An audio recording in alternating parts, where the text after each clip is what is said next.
My name is Patrick Heller. I'm a professor of sociology with an appointment here at the Watson Institute. And on behalf of the Center for the Study of Contemporary South Asia and the Watson Institute, I just want to welcome everyone here. And I want to begin by thanking both our speaker today, or our book author, and the panelists, who I'll introduce in a moment, for being here, but also for having been so gracious and flexible in allowing us to reschedule everything. This was originally planned for January, and given the COVID circumstances at the time, we thought it was worth pushing things back so that we could be here together in person for this event. So thank you to all of you for rescheduling and being here with us today. I also want to begin by thanking Ashutosh Varshney, who's the director of the center, and Grace and Steph. Grace is back there somewhere, and Stephanie is somewhere, who make all these events happen. It's been a very busy semester, but we're absolutely thrilled to be finishing. Is this our last event? This is our last event. Our last in-person event to talk about Rajesh's book. I'm going to introduce Rajesh last, since he'll speak first. But I want to begin by very briefly introducing the panel. And apologies, I'm going to keep it brief because we want to have a debate and discussion and keep things fun and lively and minimize the formalities. But we're going to start with the panelists. Rob Jenkins, who's here from the NYU Graduate Center, will be the first to comment on the book. Many of you, those of you who know South Asia, you know Rob's work. He's written on liberalization. And for our purposes today, very importantly, he wrote a great, if you need a quick, not quick, but a really good and succinct and in-depth book that gives you a great overview of NREGA with in-depth work from Madhya Pradesh and Rajasthan, right? Yeah, Rob's book with James Maynard, fantastic book. Second, we'll have our own Zara Hashmi. I say our own because she's with us this year this year and next, right? As a postdoc. And Zara is both an anthropologist and a historian, and she works, and this is also perfect for today, on identification, technologies, and governance, and looking in particular at the everyday workings of securitization and surveillance in Pakistan, and there's obvious parallels with India and the Aadhaar card, et cetera. Very much looking forward to Zara's comments as well. Third, we'll have Biju Rao. Biju is an economist, but he's a trespasser as well. And here at the Watson, we love to celebrate interdisciplinarity, and it's great, and it doesn't happen that often. But there are a few who work in the broadly defined area of development who are as interdisciplinary as Biju. He's written broadly about development issues, but most recently with Paramita Sanyal has summarized years and years of quite extraordinary field work on the functioning and the quality and the nature of Gram Sabhas, which are the popular assemblies that accompany local government in India with the new constitutional reform. Well, they're not so new anymore, now 30 years old. And Biju's also done quite a bit of work in Andhra Pradesh, which is, of course, the setting for today's book. And then finally, we'll close out with Rachel Brulé, who is a political scientist from Boston University, where she's a professor of global development policy. And Rachel's written a lot on gender politics in India, but most recently, 2020, out from Cambridge and already winning awards, a book entitled Women, Power, and Property. So this is a superstar lineup with a range of expertise to give our featured speaker a hard time today. So let me introduce Rajesh Veeraraghavan. Many of us know him because Rajesh was here at the Watson as a postdoc fellow. And Rajesh started out as a software engineer working with Microsoft, and then went on to do quite a bit of work building appropriate technologies for socioeconomic development. And then he got distracted and went off and did a PhD at Berkeley in information sciences. And there he got distracted even more because he ended up with a committee of sociologists and ended up writing a book that's based on an ethnography, and that included working in NREGA, the National Rural Employment Guarantee Scheme. So Rajesh today is going to be talking to us about his book, Patching Development, Informational Politics and Social Change in India. And I'm going to take 2 minutes to say why I think this is a really important book and why everyone should read this book and pay attention to this debate really closely. NREGA, I think is fair to say, is probably the largest, certainly the most ambitious anti-poverty program in history, possibly in the world. I mean, the numbers, no, Beach is already saying no. What's bigger? Capitalism. Specific program. Okay, yeah, all right. It's big. It's India. It's big. Okay, and then you'll hear some of the details, but it's very big. Second, it's been transformative. And it's rare in the social sciences, especially across the different disciplines. And we have a political scientist, 2 political scientists, an anthropologist, a historian, an economist, and this guy, information technologies, kind of sociology. And across the board, and Biju and I were talking about this earlier today, whether it's economists or maybe anthropologists are still a little bit more skeptical, but in terms of the broad macro transformative effects, NREGA has had a huge impact. Poverty reduction, for sure. Higher wages for agricultural laborers, maybe even transformed class relations, as we'll hear today, no doubt. But there's a third point that maybe has gotten a little less attention, although not from these panelists, and that's that NREGA isn't just a sort of work program that redistributes some income to poor laborers. It's also a fundamental transformation in the Indian state, and uneven across states, et cetera. And patching development, I think, addresses in depth all 3 of those really big questions. So Rajesh is going to start us off with 15 minutes presentation, and then each of our panelists in the order that I laid out will have 10 to 12 minutes to comment, and then we're going to open things up. So thank you all for being here. Rajesh? Thank you, Patrick. Thank you, Ashu, for both inviting me, and also, this is an Ashu's Modern South Asia series, so I'm very thrilled to be here, and thank you all for showing up, and thanks to the panelists. Some of them came from DC and spent a couple of days with me, so it's been wonderful.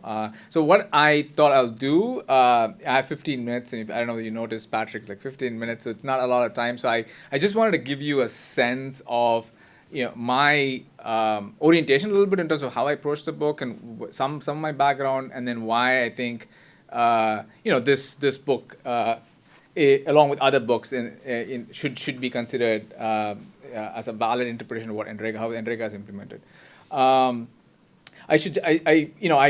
As Patrick was mentioning, I had a non-linear route to academia. I was a software developer for a number of years, and I became politicized by volunteering for a nonprofit called AID, Association for India's Development. It was very popular in U.S. campuses, and there was a slogan that I repeated, I barely understood, which is every problems are interconnected. Things like employment, things like gender, things like caste, and whatnot. Increasingly, data and technology are part of the development program. So I feel like, in some sense, the idea, my at least standpoint of being a software developer and interested in technology and data, there is, more and more programs are getting digitized for better or worse. But in India offers obviously an interesting context to examine it, both because of its inequality, but also it's a state where a lot of digital experimentation is happening for better or worse. And the one other thing I would say about the project is there's a lot of attention in general about how you pass programs, how Stuart Corbett says the idea of seeing the state, it's seeing the poor in some sense is a big deal, and lots of economists and political scientists think about what I call first mile problems. How do you get the state to even pay attention? How do you get the state to be interested in programs, development programs, and what kind of configurations you need to set up, and how do you measure the impact of these programs, right? And there's very less attention on the implementation of these programs and the politics thereof. And the book, in some sense, the one contribution I'm trying to make in this book is to kind of say that for both theoretically as well as policymakers need to kind of think about not just passing this radical program into NREGA that I'll introduce in a second, but also the focus on implementing this program needs enough attention. just to briefly give you some background for those of you who have not heard about this program, it's called the Right to Work. It's different from the American Right to Work connotation, I should say. This is a program called National Rural Employment Guarantee Act, NREGA, which guarantees 100 days of labor, of work for any citizen who wants to work. And it's an important point to stress the idea of rights, because it's very different from a standard welfare program where citizens are passive recipients of these benefits, right? And so the program has broadly two goals. One is to ensure work being given for anybody who wants to work, and the second goal is to kind of make sure that the work is actually useful. And again, this is my, and I keep mentioning this because in some sense it's a very simple idea, right? You want to give work to people on demand, and you want to pay them. And why are books written now, multiple books written on this simple problem of delivering such a simple thing, right? We all have part-time jobs. You want to work, and here's a big scale program, but you want to work on a land, and you want to pay them. And why is it so hard? Why is it important to understand the implementation? This is because it's a very unequal system, and in order to kind of deal with these inequalities in real life, how do you counter that, right? So in that sense, that's the NREGA design. The second aspect Patrick didn't mention, which is in 2005, there's another law, it's called the Right to Information Law, which is, for those of you who are familiar in the US, it's the Freedom of Information equivalent, which allows ordinary citizens for the first time to access government records, to be able to inspect, ask questions like how much did I get paid? Did the work actually happen? And what are the official records? And get the workers to see them, right? So in that sense, the program, NREGA actually had this idea of social audits, which allowed the right to information embedded in the program. So it offered me being a computer scientist and a information systems person to kind of examine this confluence of the right to work and right to information in one program. So that's the motivation for examining this program. Just a quick thing about the NREGA work. What is the NREGA work? Right? So NREGA work is about building manual, doing manual work, because this is the idea to kind of give employment, not so much just allow contractors to do the work. So the idea was to kind of allow citizens to actually work on the land, things like building canals, restoration projects, all projects that require a manual labor. Right? So in that sense, lots of thought has been gone into designing the program that maximizes the worker input, as there's many books written on how having this program designed and implementing in real world is extremely hard. This idea of corruption, of how this last mile problem, how is implementing these programs are quite hard. And John Dress has this nice quote, which is slightly abstract, which I'll make it more, by reading a small vignette, which is, this idea of how, these programs are usually captured at the last mile. There's a contractor-based system. It's a PC, percentage scheme, that money that's intended at the top now reaches them because people who have more power at the local level kind of absorb it, right? And I just wanted to kind of, for those of you who might not understand how local power operates, I want to just read a 3-minute vignette of both introducing a social audit process in the northern state of Bihar, but also give you a taste of how this court of local power, how do they kind of thwart these programs, right? So just bear with me for 3 to 4 minutes.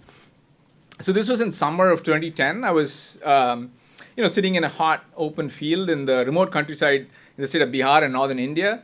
The occasion was a social audit hearing. This is the idea of actually having citizens question these records. It was organized by a local agricultural laborers union that had recently formed to support the workers' struggle for employment. I and many student volunteers for the union offered to help administer this audit, and I think this time it was like 5 years since the law was passed. The villagers were illiterate. The idea of passing right to information is great, but if people can't read these documents, how are you going to make them read government documents, right? So that's why volunteers like me and Ani in the room here, and there's lots of other volunteers were from students and other parts, and activists volunteered in many audits in similar to the one in Araria and Bihar that I volunteered. So to one worker, I would just call him Kanchi, I said, it looks like you worked 40 days this past year, received rupees 4,000 for it in your account, and then subsequently withdrew. This was possible because we actually could access the government records, right? This is through right to information. And so we had that document. We go to the worker and ask this question. Kanchi, they gave me a blank look that quickly turned to one of rage. All the other passbooks indicated similar activity, and the villagers became increasingly agitated. Another volunteer asked them, "Are you saying that you haven't received the money?" He said, "No," replied, "No, none of it." So I and the other activists realized what we are witnessing and participating in a very simple but a radical act by engaging in a form of politics that was bringing to light the everyday realities of government officials for the first time. So the fact that they can, if anthropologists talk about seeing, if the state's about seeing, writing records, the act of seeing records for the first time was a revolutionary idea. In this case, JJ says the agricultural union was interested. This was exactly the kind of illegal and illegitimate activity the labor union was interested in unearthing. So, they, after all these audits, they basically asked them to come for a public hearing, which is this idea of having a public meeting discussing all these findings.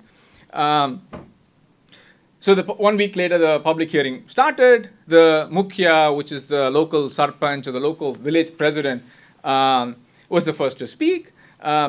He started declaring everything is going well in this village. He assured us all the work has been done and everybody is paid. At that point, the union activist started reading out the results from the recent social audit, making clear that at a macro level, the kind of gross disparities that existed between the difference between the NREGA records and the social audit results. And then the idea was to kind of get participants of the workers to kind of try and see, to adjudicate who's right, who's not right, right? So the worker, one of the Kanchi, raised his hand to speak, said, "My name is Kanchi, I'm from this tola." And then the organizer asked him, the government records say that you worked on a project to move sand from Ram's house to Krishna's. Did you do so? Yes, sir, I did work on that project. The government records show you worked 40 days and were paid rupees 4,000. Is that correct? No, sir, I only got 1,000 rupees. And someone immediately shouted, "He's lying." And then Kanchi was quite livid. He pointed to the village president and said, "He is a crook. He and his cronies must have taken the rest of money, all 3,000 rupees. The mukhya immediately rushed, took the mic, grabbed the microphone, and hit this guy on the head with the stand, right, the whole stand. An immediate uproar ensued, with workers running towards this, to the village president, shouting, "Hit him, hit him." Suddenly sticks appeared and people are charging up to the village president, who's immediately kind of rushed away and whatnot. So. And the atmosphere was very tense, and people suddenly became very focused, right? So ironically, the audit meeting, which was a chaotic meeting, became very, focused, and testimonies started happening, and people were clapping, and whatnot, right? And then the meeting ended, and the village president rose and said, "I've listened to all the workers' complaints, and I now know there are problems, but I wish somebody had told me this earlier." And he promised that everybody would be returned the money, and we basically said, okay, we got this document, we gave it to the village president, and then district collector's office, and the media, right? And the next morning we were walking around, we asked, we went to the homes of these workers and said, hey, things are changing, things are going to change, and he said, well, Mukhya came in a car, the village president came in the car the last night, and basically threatened the people for speaking out. And then he said, "Oh, he can't do anything to me and whatnot." But immediately it was very clear that the situation in the village where the local village president runs the place is very precarious for them, where the power is very strong. He and the local elites were fiercely motivated to maintain their power. This brief glimpse into my field research illustrates how the NREGA program allows for the freedom of information to give ability for marginalized citizens to kind of question this local state and etc., right? But this was not the end of the story. After the public hearing, when we were kind of leaving the place, one of the contractors who was an upper caste, who also had connections with the village president, smilingly came to us and said, you've done your job, you're leaving, but we'll be here. This is our samaj, right? It's our society. You're going to go, you do the audit, you've done the thing, you leave. And it was very clear to me that, local elites, it's a very, it's, you can't it's not, in Gramsci speak, you can't just smash the power structure. You need a way to kind of deal with this very strong resistance at the local level. And that's the kind of setup in which how Andhra tried to kind of deal with this differently. I have 5 minutes, Patrick? Yeah. So four. Okay. So the broad setup is how do you overcome the last mile problems that I talked about in the implementation, right? And is there a role for technology and information to use information technology to counteract the resistance at the local level, even if the designs of the program are correct? The simple argument, sometimes is very banal when you say it this way, which is argument is focused on the politics of implementation is important in order to kind of effectively implement welfare programs. It's not enough to just pass the law or having clever designs, right? How do you construct these public meetings in order to make people speak? Should you allow people to speak out? Should you withhold these information? What dress people should wear? All these very micro details is important for change to happen. Political will and good design of policy, is very, very critical and very important. But in the book, I argue that implementing these complex big programs in an unequal setting have to react to resistance from local power systems, right? I mean, the big thing is it's not so much that the local power systems are waiting for your clever design, like whether it's a biometric device or whether it's having a elected women sarpanch or having a particular caste group at the local level. There are counter resistance that people have to any of these institutional fixes. I'm not saying that you shouldn't have a clever design, or shouldn't have measure these impact.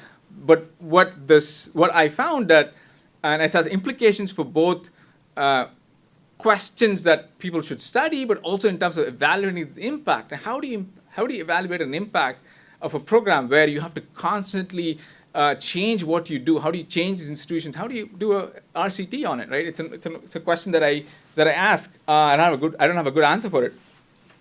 And one subtle point is the local system of power is hard to transform, not because of inertia, right? I mean, there's a lot of cases where the state doesn't care, and there's there's definitely lots of cases of the states implicated. But the important point here is that it's also because of resistance by local power systems to kind of counteract any clever design. And so you need a solution, I call this term patching development, to kind of fix these resistance, and it's a dynamic process, a top-down process. I mean, we're going to have an interesting argument very soon about why, in the Andhra case, they had to have a certain kind of structure. They saw, so I'll just go to one slide and then I'll end. And so I just want to see that there are different possibilities of how you can deal with local power. And this is a picture of, I don't know how many of you are familiar with this is Raju, and this is an Ambedkar who's the architect of the Constitution, who in some sense, like if you go to any village, you'll have a statue there. He's a Dalit leader, he's an intellectual. He had a very distinctly different view of the village, local power systems, than like a Gandhian kind of imagination that we all have. Here he saw the village as a sink of localism, a den of ignorance, narrow-mindedness, and communalism. So Raju, who was a principal secretary, who was the head of the rural department in NREGA, basically said that, hey, the one way to deal with this local resistance is to take away power at the local level. I'm not saying this is the only empirical path. There are different ways to kind of, Kerala as a different example of empowering the local, panchayati system. And there are cases where it's not even possible to do it. Andhra is in a case where it's in the middle, where you actually have ability of the bureaucrats to kind of take that power and have these structures they created to essentially centralize control by this idea of patching. And then one question I'll end here: how are these bureaucrats sitting so far away how are they going to know anything about what's happening? Right? So they have a lot. There's two broad strategies. One is they had a lot of technology that they used to kind of monitor the lower level bureaucrats, and the second strategy was to try and do the social audit process, and they did not go to the local sarpanchas to run the social audit system. They created a participatory bureaucratic setup where they had activists and NGOs be part of this organizing structure, and that institution itself was patched, meaning there was no specific design of the institution. It's not just that technology was patched, the institution that went about doing the audits would change over time, depending upon what came up in the field. And so I document how the process of delivering these changes was a result of not just going beyond institutional monocropping, which is Peter Ernst's idea of like, oh, you can't have one institution. We need to kind of find an institution that works. Here, the idea was it's micro level changes to the institution based on, even in a local context, you can't freeze the institution. And so I'll stop here, and then we can have a debate about whether this makes sense and what alternatives exist. But thank you. I'm eager to hear what others say. Thanks. Is this working? Rob Jenkins, CUNY Graduate Center, and I just want to remind everyone that we are streaming, so it's great if you actually do use the mics. Like, are you recording as well? Yes. Now it's working. So, thank you for inviting, am I on the mic properly? I think so. Thank you for inviting me to read this book, everyone at the center here and at Brown, and thank you for writing the book. I really enjoyed it, and I really urge people who are interested, not just in India, but in these questions of how do you make a development program deliver, to really read this book closely, because it combines this rich empirical detail, which we got a little flavor of there, beautifully rendered, along with this kind of penetrating analysis of, why is this case working out the way it is. So I found it, having worked on this subject myself for a long time, I found myself really pleased to see this book come out, to do so many things I wanted to do and never could do, and were done better here. So I suppose a little part of me was thinking like, oh, I wish I had done that. But mostly I was thinking, I'm glad someone else is doing it, because there's no way I would have ever been able to do it as well. So I also think that the findings are very kind of inspiring and important in today's world, because it is a program that has delivered and transformed lives on a massive scale. So many development interventions that have many books written about them are tiny. This is a massive program conceived on a massive scale, and not just large in that sense, but really representing a whole paradigm of thinking about development, this idea that people are given rights to engage with the state in the pursuit of certain types of social and economic rights, and possibly even to contradict the state in order to have these delivered. So it's an important subject matter, and we had Jean Drèze on the screen there a minute ago, and I just remember so clearly in 2013 when Drèze and Sen had a book come out, same time as Bhagwati had a book come out, and it was in the run-up to the general election, and the debates between these economists took over the news. And on the one hand, you could say, isn't that great, economists debating in the news, but it really became kind of ugly, slanging match and whatever. But NREGA was a big part of what they argued over. It became like the stick that they hit each other with. And that also was reflected in the parties that were contesting. Rahul Gandhi was trying to take credit for NREGA, and Narendra Modi was saying NREGA is a classic example of the kind of low-rent programs that Congress has delivered. He gave a famous speech in which he said the new India won't be handing out crumbs as people dig ditches. He really denigrated this program that people had relied on. So it's been at the center of debate. So I really think it's really helpful that someone kind of resurrects it and does a close analysis of a place where it didn't just deliver jobs, but the part that's sort of distinctive about the program, the social auditing, the transparency, et cetera, really gets a close look. So I really appreciate that, because you also highlight the way in which it delivers wages and bargaining leverage over wages, but also more importantly, these social relations are being upended at the grassroots. The bonds of dependence are eroding. And NREGA is playing a role in this by providing a public option, by providing respectable work, by providing model working conditions that aren't always lived up to, but still exist as a kind of model. So I kind of found the way you delivered on those analytical goals really good. And also I kind of sort of commend the book to people because there's a lot of ambiguity in the book. It's not a kind of sledgehammer book.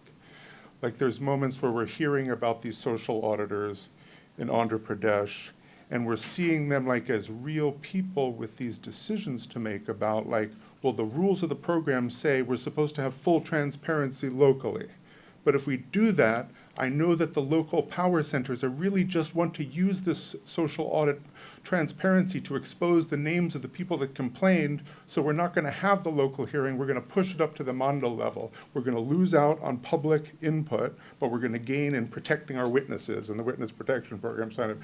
And I highlight that one because you see that this is an actual program that people are like, you know, making it up as they go along. I guess patching, I suppose, even at that low level, though patching refers to something else. And the other thing about patching is it's not like such an extreme metaphor. Like a lot of the patching is happening through the information technology platform used for the program. So I thought that was also one of the times where you felt like the dominant metaphor for a book makes sense because there's actual software patching going on. That's a side point. So all these tough compromises that the actors have to swallow are there. So I feel like I have too much praise. And I feel like also our book comes in for some praise in the book. Thank you very much. So I feel like it's a fix if I come here, you know, and I praise his book, which praised our book. It's like a crooked social audit. So I feel contractually obliged to complain about a few things. You know, some of them are little small things like, you know, some of the analysis on technology seemed like a little bit like it wasn't satisfying to me. So on page 174, you have this thing about how technology can be over-relied on in development, or it can be discarded, and really what we need is the Goldilocks middle position. And sometimes I felt like we didn't really need that kind of thing. And really, it wasn't really a criticism of you. It was almost like you didn't, at certain moments, have the full confidence in how strong your story is that you went for another layer of interpretation that I thought, all right, already. Like, I know it's seeing like the state, they're seeing the state is seeing them, let's move on to the stuff, which is so interesting that I thought was fascinating. The other thing that's maybe more a serious complaint would be like the model of politics you have, where we have these upper bureaucrats, lower political figures. The other quadrant, those upper political quadrant, like kind of disappears from the picture a lot of the time, it seems to me. At the same time, having worked on this, I have a lot of compassion because you have to boil this down to make sense if it's going to be even anything like a soft, rational choice sort of model. So I accept that, and they do come into the story at times, like when there's these efforts at having these really zealous social audits, and then the political actors come in and say, you know, we're not doing that. We're having something far more controlled. We can see the upper characters come in. When it's determined that bureaucrats will do the sort of appeals process and issue the fines, that's upper politics coming in. But we don't get upper politics in the sense of like the important MLAs of the ruling party and their factions and how it was possible to get them to not overrule what seems to be the sort of pharaonic power of this bureaucrat who somehow makes it so MLAs whose whole life is about transfers and postings half the time. And they can't transfer and post these people. And I understand that the overall logic is one way, but we don't, it's almost like we want more of that, like how did they get neutralized? Because they're not the upper, they're not the lower, but they're the ones who really can influence things. If you've ever been in a chief minister's office, they're the ones who are out there waiting in line to get people transferred. So I really found the book very like uplifting because you tell us the real story of NREGA's development, but also I have a couple complaints, but that's just normal. There's also just a depressing side, I have to say, which is not your fault.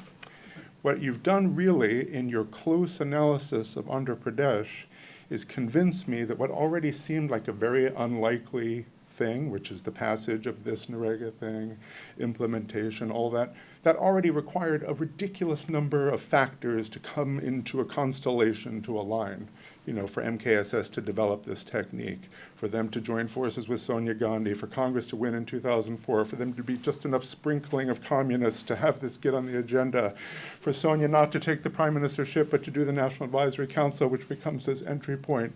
Then the thing gets passed. Congress stays in power for 10 years to really get it off the ground. So there's already all that, which makes you think like, well, this is never going to happen again. And then you've kind of layered on top of it all the reasons why, even in the best case state of Andhra Pradesh, this isn't going to really happen anywhere else, because there in Andhra Pradesh, it turns out there was this thing that we're always afraid is lurking behind any causal story, which is the prior prerequisites for this sort of social audit thing to work. And in Andhra Pradesh, the prerequisites turn out to be prior Dalit political mobilization. So we're back to this kind of economist assumption thing where it's like assume a canopy, assume prior Dalit political mobilization. In most places you can't presume that, and it takes place at 3 levels. Dalits claiming local public spaces, great chapters on Dalits and police and records and all that stuff you found, really good. Regional groups that support Dalits that are agitating around NREGA. And then this apex leadership, the Ambedkarite vision at the top of NREGA in the state. That doesn't really happen in many places. And then as I was thinking about it, I was thinking actually it's not just those conditions that have been added, but there's also this kind of wider condition of Andhra politics in which, prior to YSR, who pioneers all this social audit thing, he's the one who gives the blank check to that bureaucrat. He's the chief minister, said, go ahead, build a system, make it work. The only reason, arguably, that YSR could come in is that he's inheriting the ideas of this man, Chandrababu Naidu, who existed in the 1990s, and people made a lot of fun of for good reason. Here's his book, Plain Speaking, which has been sitting on my shelf for like 20 years, and I'm thinking, like, why am I carrying this book from place to place? And finally, it came in handy, because his whole chapter here on his Janmabhoomi program, which you reference in your book, sort of gives us the prehistory of the kind of parallel bureaucracies and bypassing of panchayat institutions that existed prior to what YSR did with NREGA, where he just bypassed the panchayat institutions. You're not supposed to do that, and he found a way of doing it for good, but he somehow did it. So it's almost like no Naidu and his 1990s experiments with water users associations, self-help groups, and Janmabhoomi, this kind of, drag the bureaucrats into the village and have people shout at them kind of procedure. Without that, you wouldn't have what you have today, or you had under YSR, the Rachabanda and all the stuff you beautifully detail in the book. So I feel like all those things are not your fault. It's just that in the telling of the story, you make it so clear that Andhra is special. And now, as I think about it, it's special for a whole bunch of path-dependent reasons that make me feel like there's never going to be another positive social audit experiment like this anywhere else. So thank you for making that really depressing. I can't really blame you for that. So I'm going to leave it there now, except for to say I would, really urge people to read the book. Even Naidu's Plain Speaking, if you want to get to that. And kind of think it's not just a great book for India, but for people who aren't working on India, people who are teaching, et cetera. So thank you very much. Applause is welcome. Thank you, Rob. That was fantastic. Zara? Zara Hashmi from the Watson Institute. So, I can't say much more of the same. Yes, I would recommend everybody read it. It was really, really fantastic. And thank you so much for this opportunity to engage with this incredibly thought-provoking book. So I'll start with actually what struck me about the book right at the outset. So you challenge us, and by us I mean anthropologists especially, on something that is so implicit in how we think about the local. And that's immediately what kind of captured me, that this is the space that's often, to be recuperated, that's romanticized, that's seen as the site where empowerment will happen. And instead, like at the very beginning, what's brought to light is the ways that it operates as a site of power, as this locus of caste oppression. And so this way of like turning the local on its head was what allowed me then to kind of follow the intervention into why centralizing power away from local elites was so crucial. So my comments and questions revolve around two major themes, which are sort of two parts of my identity, the technology piece and the social structures, and particularly hierarchy, both caste and bureaucratic. So the first piece is around design and tech design and the patchiness of the patch. So there's this quality to it that you call cat and mouse, this constant movement, push and pull, which is also recursive. It's constant recursive. And this raises methodological questions, I think, that are important, again, beyond South Asia, beyond the particular case, for anybody who's really interested in these increasingly ubiquitous systems of technological systems systems used by states. But so when thinking about this information system as a whole, one thing that I was like constantly thinking of while reading it was how the ethnographer in particular can follow the effect of a particular patch in relation to and in interaction with all of the other patches happening at the same time. So for instance, one patch might curb corruption in X way, but there may be another kind of patch which is less visible and less noticeable, even by the bureaucrats that are sort of implementing it or are receiving, the lower level bureaucrats that are receiving it. So I'm curious about, those instances of patching where the change might have been so subtle that inadvertently shaped behaviors, but didn't have this pushback that you could kind of recognize it in the field. And how can we sort of track those things? And the second, and perhaps this point comes from this sort of appeal of large information systems, which can invoke these positivist desires even in the best of us. So while ethnographies of technological systems necessarily sort of sit at this intersection between design and interaction, social interaction with that design, which is precisely what allows the ethnographer to be attentive to the function of power at that point of contact. I'm interested in how you dealt with this central feature of information systems, which is scale. So that they allow information to not only move across spaces, but also to be centralized. So they can allow information to be mobilized in all of these different ways, in different locations that you were talking about, how the upper level bureaucrats can actually access that information. But I wonder, what are then the methods for the lone ethnographer to sort of build insights into the different scales at which this is operating? So to speak concretely to that, I'm curious about how this interacts with the other systems of record keeping, digital or not, so like land records or other things that governments use to sort of produce legibility. So on the note of legibility, I've also struggled with James Scott, and I love the fact that you challenge him on this question of legibility, and the fact that NREGA kind of compels us to think beyond that framework of state and society binary, and by considering how upper level bureaucrats are using technology to make visible the actions of lower level bureaucrats. But this also raised a couple of questions for me. So first, along the lines of how Veena Das or Catherine Verdry, in a very different context, have written about the production of illegibility. So not legibility, but illegibility in the state's practices, particularly of writing. So you describe how lower level bureaucrats sometimes hide behind the computer or the algorithm in a way that deflects the requests of local elites. So they're deploying the obscure, the obfuscatory quality of technical systems. So what I'm trying to get at is what about the ways that upper level bureaucrats also use this illegibility of the system? Things that they could see that lower level bureaucrats could not, and use that as a means of maintaining control. So on a more general level, I'm curious that while legibility, making visible, transparent, open, is something that constantly comes up in your discussion of digital technology, and I understand why, as well as in social audit mechanisms. In many ways, the other side, this illegibility, does play an important role in the ethnographic material as it shows up. For example, the decision by some auditors, as you mentioned, to not make some of the findings of worker testimonials public.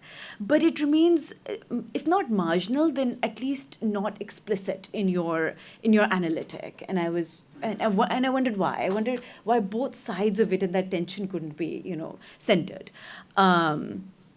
And I guess the smaller order question here is, because I work on surveillance, and there are all of these concerns about workplace surveillance. And I was just wondering, I feel that this context of bureaucratic surveillance can be so productive in intervening and bringing new insights into that general literature on workplace surveillance.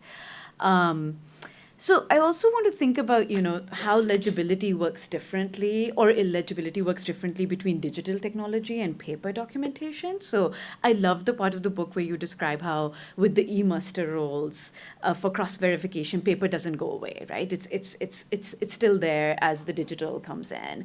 And it's not a remnant, it's continually important. But I also want to think about the distinct affordances of these two technologies, these two materialities, and you bring them into your discussion of rewriting by marginalized citizens. And you discuss how NREGA sort of opens up this capacity of rewriting the state. But that made me think about the possibility of workers intervening in the process of not just rewriting, but in the process of patching, of repatching. So maybe it's too hopeful or too, optimistic, but I wonder if that's one location too, and whether that came up and what that would look like. So it appears to be this kind of cat and mouse game between upper and lower level bureaucrats, and it's key to the process of questioning power and control. So yeah, I just wondered whether there were discussions of whether there could be a sort of direct intervention at that level. Yeah, and part of why I ask is because of the issue that workers are unable to directly rewrite the state for all the reasons that you tell us, and I think illiteracy is one of them. But here, as and thinking about how you urge us to think about power, two things came to mind. First is, how is this kind of rewriting of the state related to other ways of intervening that we've had? So, works on petitioning or the darkhast, or even how the poor have been known to be very active in using the court system. So I'm thinking of Rohit Dey's work on the history, on constitutional history and in post-colonial India. So where does this kind of rewriting fit within the larger, broader history of intervening in state practices and records? Or is this rewriting a distinctly different kind of step in what you're tracing? And second, and perhaps more directly to my point, I'm wondering, the actual means by which the record is in fact getting rewritten, if and when it does, by workers. It seems to do so after the performative intervention by workers during the social audit process, or even during these public meetings or semi-public, semi-private meetings. And but then eventually, so this performative process unfolds, and then it gets rewritten through the power and control of upper level bureaucrats, right? So there's the performance and then the writing. And so here, I guess some of my questions emerge from, doesn't this then reify the power of these upper level bureaucrats within the system, further legitimating their position as these guarantors of these workers, as their true representatives? And while I can see that ways that this might just be the most crucial thing to do in this moment because of daily livelihoods and unsettling local power dynamics, at a broader level, what does this mean for how we understand political representation and even self-representation? So yeah, then I have a side note on kind of, writing versus performance, but I'll skip that. Maybe we'll get to it. The rest of my comments, and I'll keep them brief, really relate to issues of caste and how caste identity maps onto or not land ownership and positions within the bureaucracy. So both of those parallel. And what I should say is that what I find really compelling about patching development, the sort of most compelling argument for me was that it was the role of Dalit movements and social mobilization that created the political will for enabling something like patching development. I found that super valuable. And it made me very curious, and I just wanted more about this process. So the precise ways in which these movements actually led to the upper level bureaucrats to be receptive and in fact committed to this kind of anti-casteist approach, if we can call it that. And I imagine this trickle up from anti-caste political movements to not just a to create not just a policy change, but a political change within the upper level bureaucracy. And I'm wondering how we can understand that. And maybe part of what Professor Jenkins was saying is, this is a path-dependent story, and like maybe I'm like, how can this happen in Pakistan? There's this question of like, can this happen elsewhere, and like how did it happen? And you give us one example of one upper level bureaucrat who was there. Raju was appointed head of the rural development program, and his caste position in a way was really, really important. And I'm wondering whether that's something that can be systematized, and where that is in place alongside the sort of other lines, and like, because at the same time you would have to disrupt the channels from the lower level bureaucracy to the upper level bureaucracy at the same time. And how did that happen? Like how did they effectively disrupt that channel? Yeah, so just to sort of, the last point that I have is that you describe how NREGA and the sort of threat of social auditing almost opens up the space for back channel conversations and private settlements. Eventually, it allows Dalit workers to essentially like leverage in ways that they wouldn't have been able to before. And it made me think, of both whether that disrupts caste relations, given that, lower level bureaucrats may also be from the same caste, but also whether these processes, public meetings and private negotiations, are working against each other, or are they complementary? So yeah, that's the sort of, I have so many more questions, but I'll stop. I just want to say thank you so much, because it was both intimidating and invigorating to read this book. Yeah, so thank you. Thank you, Zara. Biju Rao.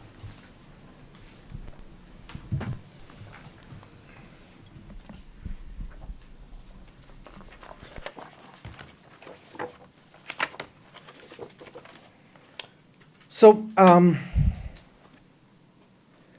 Alfred Hitchcock had a very interesting term for how he made his movies, and the term was the MacGuffin. There was an excuse of something, some theft or something, but it was an opportunity to tell a story, right? And that story then became the point of the movie. It wasn't the actual thing that was missing or stolen or whatever. The way I see Rajesh's book, which is probably not the way he sees it, but the way I see it, is NREGA, or NREGA, as us old-timers might call it, is the MacGuffin to tell a story of how technology works on the ground in the service of development, right? So that's really what the book is about. It's about the local political economy of technology and how it works. And it's therefore, to me, in the same line of work as Lily Irani's wonderful book on chasing innovation. Yeah. And they both interestingly have similar backgrounds. Lily is also a former computer programmer who then decided to go the social theory route and started critiquing technology, and that's the perspective Rajesh comes from. So those two books together, I think they should need to be read together to understand how that works. Lily's talking about human-centered development and all these computer hackers trying to develop these technologies that are going to work in the service of development, of which Rajesh was one earlier in his career. So she's essentially critiquing Rajesh's earlier life and her own. And Rajesh then comes in and talks about NREGA and how technology works in the service to development or not in the state of Andhra Pradesh. Now, coming to Andhra Pradesh. One way of seeing AP, remember, India is a federal structure. Every state is different. There's a central mandate that's set out, and every state does it differently. And AP, to me, exemplifies the battle that B.R. Ambedkar has with B.R. Ambedkar. Okay? There's B.R. Ambedkar, the guy who says, because of his experiences of oppression as a Dalit, that village politics, that the elite domination, these horrible things, the quote that Rajesh talks about. B.R. Ambedkar is also the chair of the committee that authored the Indian Constitution as the first law minister of India. And hence allowed within constitutional structures the ability to have amendments, the 73rd of which was the Panchayati Raj Amendment. What does Andhra Pradesh do under Chandrababu Naidu, which Rob generously referred to, is to undermine the 73rd Amendment. systematically. How? Naidu consciously did it. Firstly, it was not for good reasons necessarily. He couldn't control local politics. It was controlled by the Congress Party. So what did he do? He sets up an SAG movement, a women's self-help group movement. It's all good stuff, by the way. I'm not disputing that. Secondly, he sets up users groups. He doesn't want elected committees to run groups. He wants his users groups to run groups, right? And make sure for 20 years that elections in villages are never held. He has to be hauled to the Supreme Court and proven in the Supreme Court that he is violating the Constitution. And within the Andhra Pradesh bureaucracy, Naidu promotes, supports not just Raju, but a whole cadre of bureaucrats who hate village democracy, who believe, for whatever their own reasons, and maybe good ones, that it's not the way to go. But they're wrong in the sense they're unconstitutional. So here we have a system in the state of AP where Rajesh comes in and studies.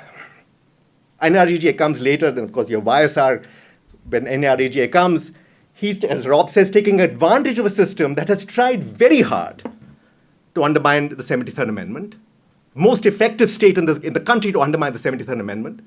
If I was still an Indian activist, as I was when I was young, I would haul them to the Supreme Court again, because they've done this again and again and again. And this is being recorded. I'm at the World Bank. I've said this often at the World Bank itself. Yeah. In fact, I had debates with the government of India on this subject, right? Now, what you therefore have are not democratic rights, but technocratic rights. Bureaucratic surveillance. I'm glad I'm following Zara because it follows very much on Sarah's comments. You have a system where you do not, in fact, not you have technocratic rights, you have technocratic responsibilities.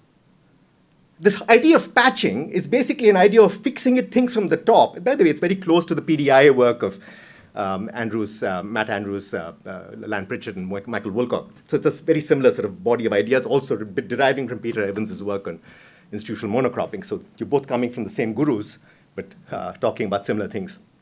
But patching can also come in a democratic way by encouraging, supporting, developing systems for bottom-up democracy.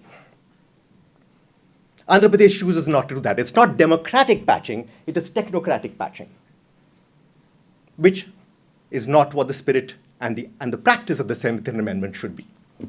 Okay? So that's the context in which Rajesh's book should be read. AP is a particular case where they set up these systems to undermine the 73rd Amendment, which they didn't like.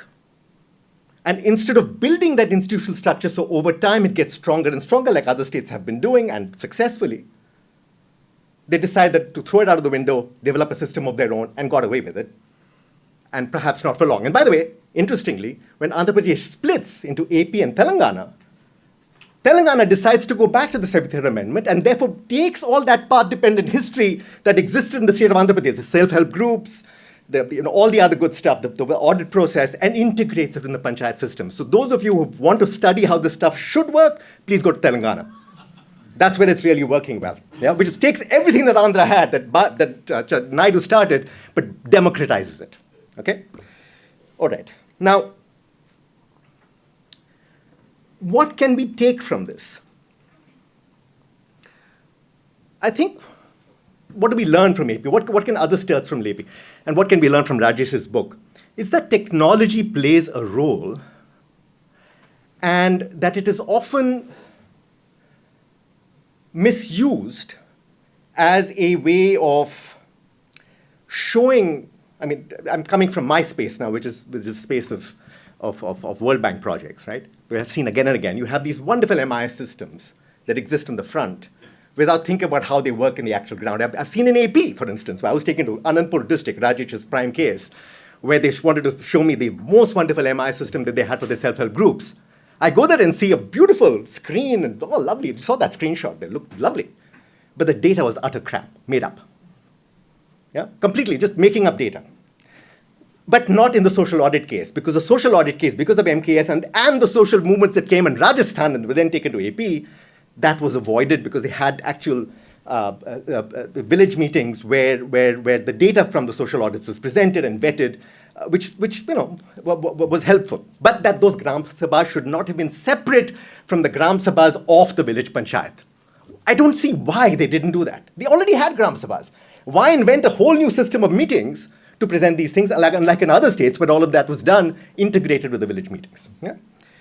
So what do we learn from Rajesh's book, I think, is really, I would not, like the other speakers have done, or try to, Rajesh himself does, this is not about how India works as a whole. This is about a particular case in India, which is the state of Andhra Pradesh, which has chosen to follow a top-down technocratic form of development, which is, in my view, unconstitutional. And there are very good reasons for it, but it's unconstitutional. Yeah? So we can all think of a world, and in a world where democracy is being threatened in 100 different ways, why are we praising this system? I ask Rajesh. Okay? Shouldn't we be then questioning, as Zara tried to question, how do we integrate this within a system of bottom-up development which exists within the framework of the 73rd Amendment, which, by the way, had its 30th anniversary a few days ago? Okay? Now,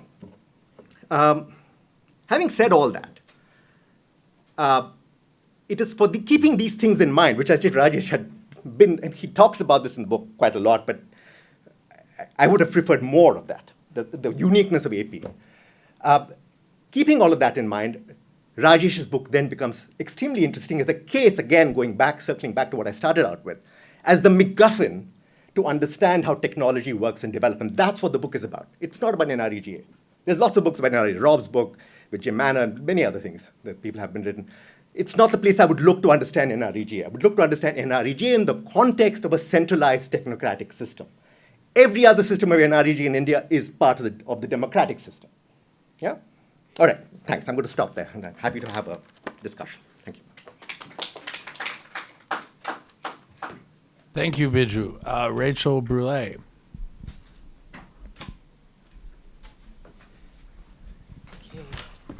Let's see, people can hear me, great. So it's such a pleasure to be here. Rajesh and I were doing our field research at the same time when we were on other sides of the bay from each other. And I will say Rajesh continues to be an inspiration. And so I want to speak to three parts here, and each of these have come up with what people have said before, and thank you so much for just having me to be part of this conversation. It's really exciting.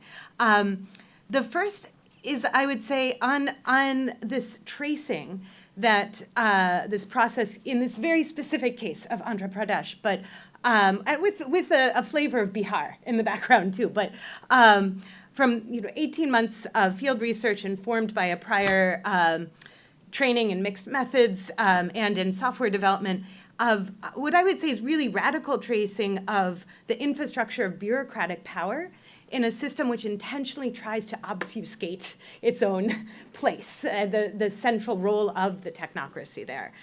So I want to start there, but where I want to go next is to think specifically about the role of resistance in this, in theory and in practice, and finally thinking about what model we should take from this at this moment of time in India as well as more globally. So I would say this is actually quite a radical theory which studies the nature of local resistance, the way that counter strategy is driving the patching of development, to uncover strategic effective resistance and redistribution of power in the process of policy implementation. And here to think, I want to push to think how does this travel outside of this case? Starting in the three facets that Rajesh identifies as the three main components of patching development. So the first part is that it's top-down, that is unabashedly, unapologetically centralizing power.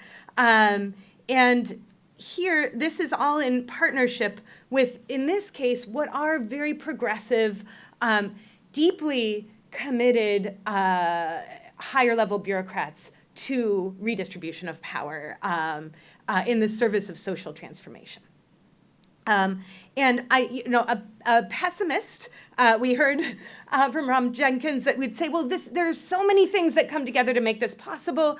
And from Bijou, and maybe they shouldn't. Maybe there's a good reason why we don't see this replicated elsewhere in India. I would say, I think there is an optimistic take on this as well, which would be that we tend to think of bureaucrats as gray agents of continuity, of the status quo. And here we have examples of bureaucrats who are disinterested in continuing the status quo. And so I would ask, how can we think of them as a class of a larger set of agents who do actually want to carry out change? And if so, is there, to what extent is there work already that seeks to unify and seeks to create some critical mass of bureaucrats interested in and committed to social change? And here I was just trying to think about what I've seen on the ground, and I think of the Center for Policy Research based in Delhi and their state capacity initiative, where they are trying to partner with bureaucrats in different states. I know a bit about what they're doing in Meghalaya, but they're working many other places too. And I think not so subtly working with higher institutions as well. Particularly, I know bureaucrats who have been going through the Harvard Kennedy School, but I'm sure there are other channels too. And so I would ask on this front, to what extent do you think this is something other than an exceptional case? And I think that merits further conversation. The second is, the part two of patching development is this fine-grained attention to challenges and thinking in a piece-by-piece way about how to alter policy. And here, and I would draw attention back, as Rob did initially, to the conclusion where you kind of, wrestle with yourself about saying that for technology to work, and maybe this is wrestling with the premise of technology for development, that for it to really be effective, we have to pull power away from design based solely on expertise. And that we do need something that is truly a democratic engagement. And so here I would encourage you to speak more in this forum and to work it into future research on the explicit politics of technology. And particularly, I think this is a really exciting and terrifying moment in India, but not only in India, where we see this, we see it in the United States, we see it in many other countries, where this extremely fast pace of digital technologies implementation for the purposes of surveillance. And often that is used to muffle voices, not to empower the most marginalized citizens. And that's a fast pace of change. So how do we think about this slow, as you say, Ambedkarite vision of a slow but radical change in perspective? How does that fit with a very fast-paced politics of digital revolution, which is being used by increasingly centralized autocratic states as a way to restrict accountability, not to expand it? And the third part of patching development is this iterative process, where we see patches as these responses to specific problems, to specific sites of resistance, and where we see these series of incremental, so always partial remedies.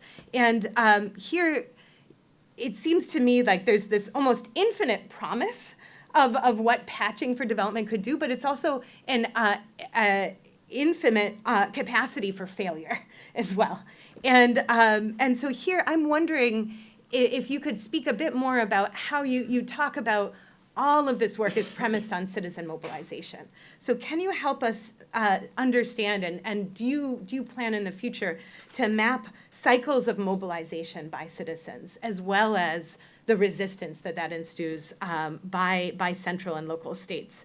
And I'm curious, how should we theorize and track and acknowledge change? When at what point has radical change happened, and how do we know? And so this brings me to the second focus, which I think is a major contribution that you make, which is this theory of dynamic power relations.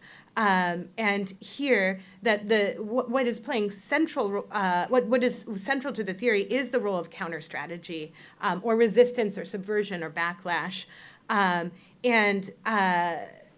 this is especially because in this iterative process of patching development, each remedy increases contestation within the system. So this isn't a byproduct, this is central to, this is driving the machine of patching as you identify it, and you say there are 3 dangers we should take seriously. And so and this is kind of going back to this upper quadrant of what is the role of upper level state politicians and political power in this process. So first you say that there conditions for marginalized citizens can, and in a lot of the vignettes that you bring up, they often do worsen. For the most marginalized citizens, welfare actually diminishes as a result of their speaking up in this process.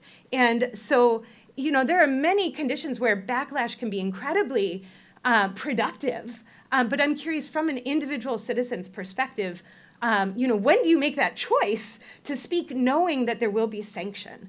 And here it seems to me that the degree to which a given citizen has some tolerance for experiencing that sanction or that backlash is going to depend, at least in part, on how optimistic they are about the scope and the depth of change that is likely to ensue. And to me, this comes back to this initial premise you have that we need really deep, enduring citizen mobilization in the service of progressive social change to preclude this type of technology, this type of patching as something that is truly progressive. And so here, and I think this is really emphasizing things that have been said a number of times, so I won't belabor them, but I'm just curious, can you help us theorize a little bit more about the role of prior mobilization?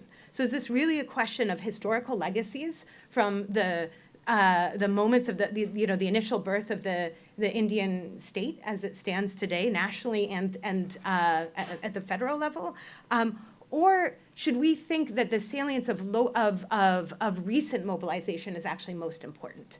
And here I think of the farmers' movements as potentially very salient, but also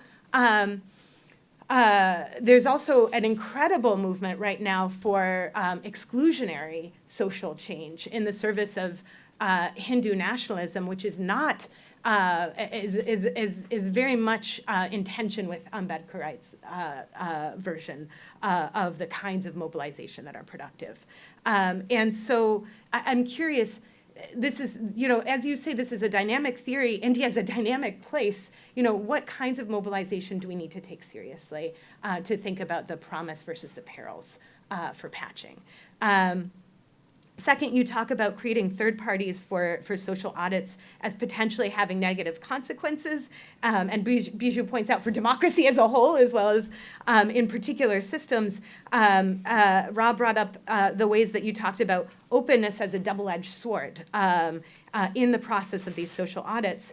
And so I'm curious, to what extent should we be really deeply worried about centralizing control given the current trends we see in India, but again, globally, towards a more autocratic version of the central state?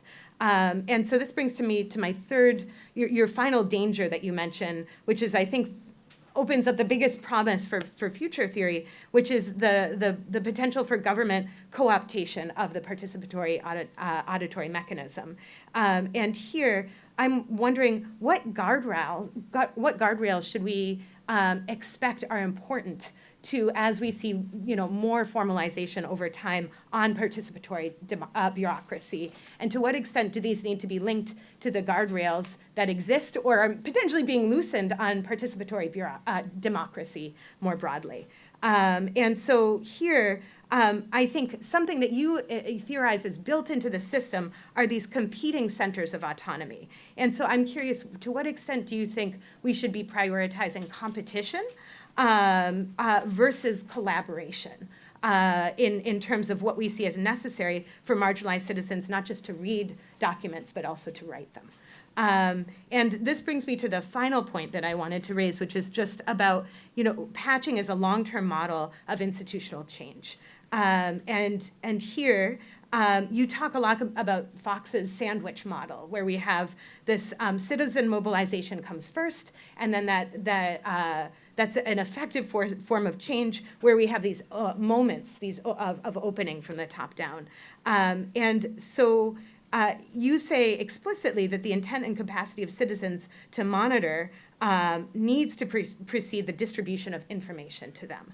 And I would just ask, at this moment where you say we see these signs of weakening of political will from the top, is it a moment to look towards democratic theorists such as Jenny Mansbridge, who say sometimes we need formal institutions, we need formal political inclusion as a way to ensure where there are uncrystallized interests of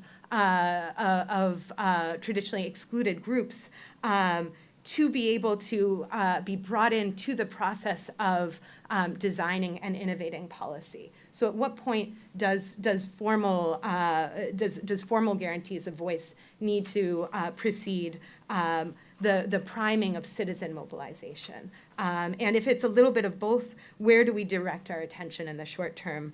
And how do we decide, for example, do we focus on the institutions most likely to fail or the institutions most likely to succeed? And thanks, I think it's really exciting work for the present and for future theory.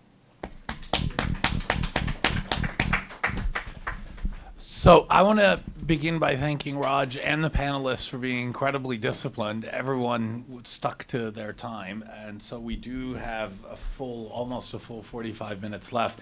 But more importantly, thank you for just the brilliance of all these substantive comments, both praising and challenging some of the findings of the book. So there's obviously a ton here on the table, and I know that Raj is probably tempted to not only engage with every single question that's been raised, but also to start working on the next book.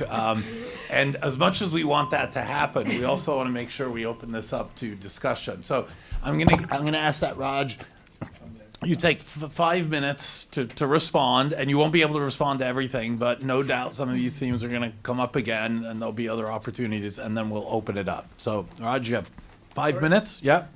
Sounds good. Thank you for that disciplining, order, top-down order. I like it. So You know me, I'm a top. no, I really thank all the taking the time to read and engage, and I mean it's just it's such a flattering thing for anybody, for other people to read and engage in questions. So I feel like this is N=1 for me. This is the first time where some in terms of people really seriously engaging, and so I'm very thankful and so that's and for you all to have the. So you're right. I can't really. I just want to add a couple of things that that it'll be crude injustice, but I just thought I should at least respond to a couple of things that I thought would be useful. One is about the story of whether is it asking for too much, and I think though I'm a software engineer, there's no app yet for democratization, or there's no app yet for mobilization. So in that sense, it is a struggle. I mean, I end with an Ambedkar quote which basically says this is this is a struggle, and so I really don't have an easy answer to say that all the path dependence that you pointed out is true, and there's for both good and, as you point out, both positive and negative reasons, and there's no one quick point I make about why that is so true is because initially the project was about comparing Bihar and Rajasthan and following your footsteps in some sense, and I realized I spent time in Bihar. The preconditions, if you will, was not even possible for actually having a audit process working, and in this I start there and they kicked them out, and JJSS never ran a social audit after that, right? So in that sense, you're absolutely right, and there's a path dependence to it. So that's one, and the second point I want to make about about legibility and Scott, because it is in some sense Scott's my advisor Peter Evans used to tell me like, you can't get rid of this guy, and it's in the book, in the head, and a weapon. I mean, I keep using his wonderful metaphors, weapons of the weak, and weapons, and legibility and whatnot. But it is an argument about the cover of the book. If you've not seen it, is really like there's a flashlight, right? A metaphor, right, which is. It's a very political idea, political decision. The idea of transparency is just sunlight. Everybody's open, everything is great. Here, it's a political idea. Like somebody's holding the flashlight. They're showing, in this case, you asked the question of, are they examining who's holding the flashlight? Who's building the flashlight? What are they showing? What are they digitizing? These are all political questions. And they, I mean, there is an empirical part of me where, I can examine what happened. The bureaucrats had that mantle. They focused on a few things. Certain things were not digitized. Certain things were not part of the social audit process. And why that is the case? Well, that's the extent to which that the various society is there in terms of like what power they have to and what kind of things they want to uncover. People have talked about are they focused on labor-based corruption as opposed to material corruption? Well, they don't want to, the ability for these upper level bureaucrats and whatnot to kind of question certain aspects of reality is limited. The ability for them to take action, Yamini Iyer talks about it, the ability of people to take action on these findings is limited, right? And so in that sense, I think that's a boundary setting of what's possible. Thanks for that comment. On Biju's, I mean, we've been having this discussion, for the last couple of years or maybe more about with Biju on, and it's very correct. I mean, fantastic point about, did Andhra bypass kind of, or I think he says, even further that they've kind of undermined the 73rd Amendment, and should you, is it about technocratic governance? And I would push back a little bit about what is, so it depends on what you mean by technocratic. I mean, in fact in the whole version of the talk and in the book, one of the point I'm trying to make is people usually dismiss the kind of fine-grained politics about who do you hire, what meetings to show up, what should you wear, should they allow to eat meat or not, how do you construct the audit process, as technocratic. And I would argue it's a very political process. You might disagree with the political process, and I might agree with you that we want to go to a Kerala type model where you have, where a certain kind of political imagination, where people have certain power.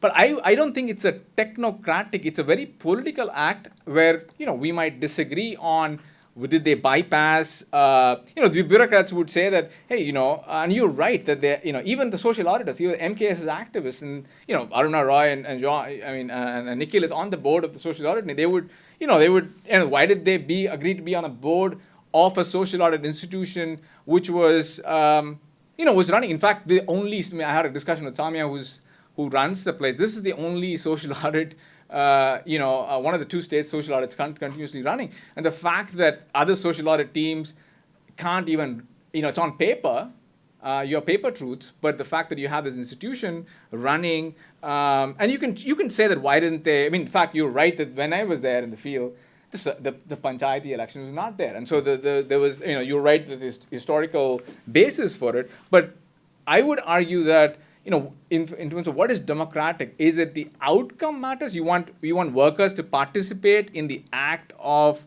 questioning it. If you have a sarpanch do it, will they have the ability to restrict what happens in these findings? In fact, they did a lot of things which you would say it's very hard to, and it's very democratic, meaning it's very political, you can disagree with it, but they won't have the kind of power to basically say, today in this meeting, I'm not going to read out the finding.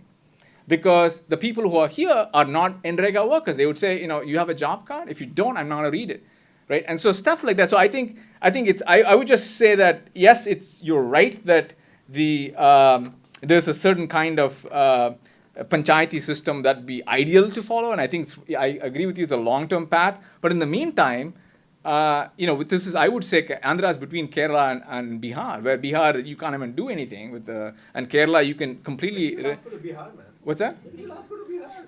No, I'm saying you can't. I was there 10 years ago. Well, that's a long time ago. Yeah. This book is based on, so. So in that sense, it's a certain it's in the middle between two different contexts, and so I would say that to expect. I would say that have a certain kind of arrangement, an institutional structure that might be ideal, and they would push back saying, well, yes, it is ideal, but do those structures work? Anyways, I'll stop there, and we should continue the debate. And end with Rachel's question about. So thanks for pointing out the lots of so patching is, I want to say, patching is not a normative idea, right? It's not. I'm not saying patching is somehow like leads to good things. Patching can be done by a certain political arrangement with a precondition, which could lead to worse outcomes. Even in the Andhra case, I point out how the idea of solutionism, which is to kind of leave the fundamental political economy question and then think that you can solve certain problems. Because you can have the ability to change things, and leads to kind of a continuous fix, not just as a cat and mouse game, but it's the idea that you can actually sit here and think through institutional changes all the time, leads to a problem. So I think I end the book to dream a little bit about, well, what is the alternative for who should be patching, who should be holding the flashlight? Well, I was trying to do two things. One is to describe, ask, and theorize what Andhra did, not so much to kind of agree with every single thing they did. In terms of the future, Rachel, was your question. Well, you want civil society groups to be able to, and they are, and I'm part of one group which is trying to focus on these very small things or details and challenge the state from the outside. So the patching could be done differently. But in this case, it's a top-down process, and because that's so I'll stop there. Hopefully it's like 8 minutes. Terrific, great. All right, so now we're going to open things up, and I want to be bottom up and not start with Ashu, but Ashu, we're going to take a series of questions, right? Yeah, and then we'll ask the panel.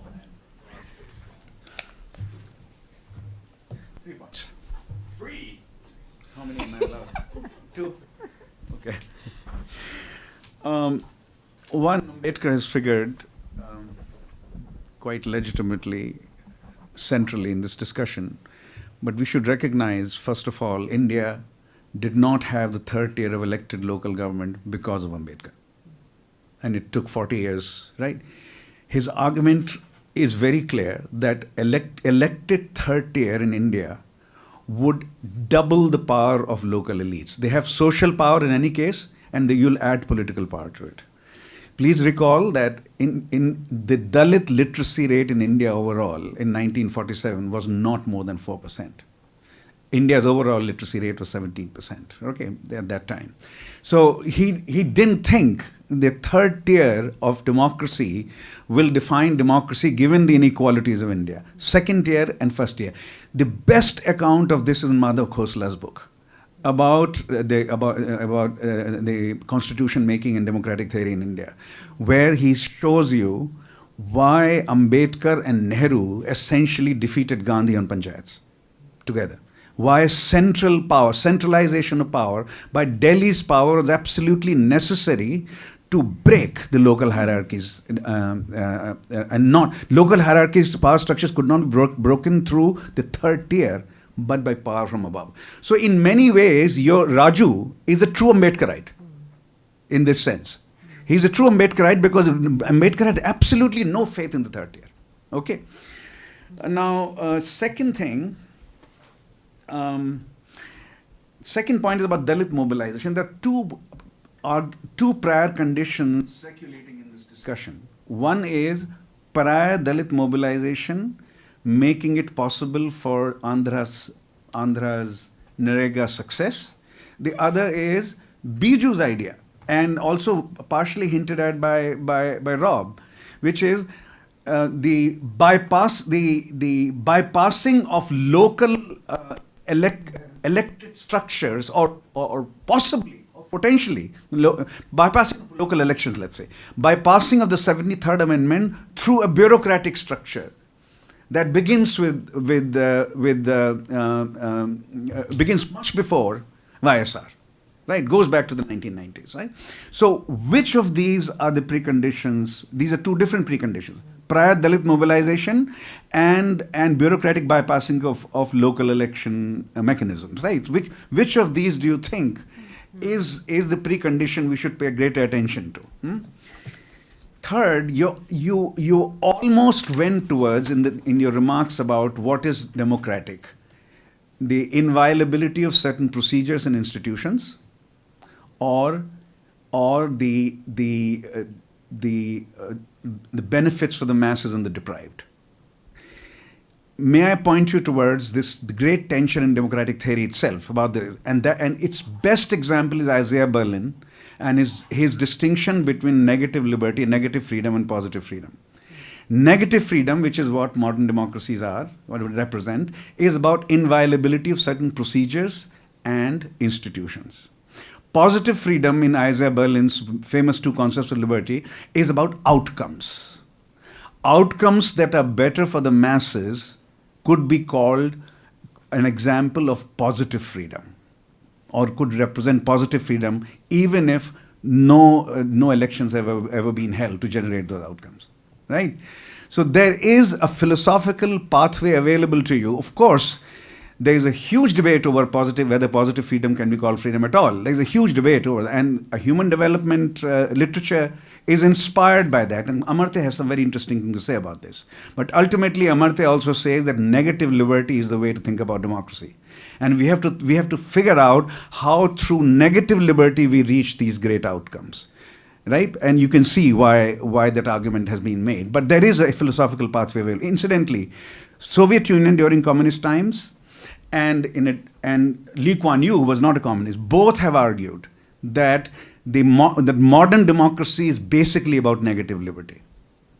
And what we have been able to deliver, huge mass welfare in Singapore and huge mass welfare in Soviet Union, is about positive liberty. That is truly democratic. Mao used that argument too, right? So there is that tension in political theory about this, but which it gives you a way to talk about why your outcomes might be viewed as more democratic than, and Kerala, of course, used negative liberty to generate those outcomes. We know that. It's a very good example of how the inviolability of procedures, democratic procedure institutions, can also generate huge benefits.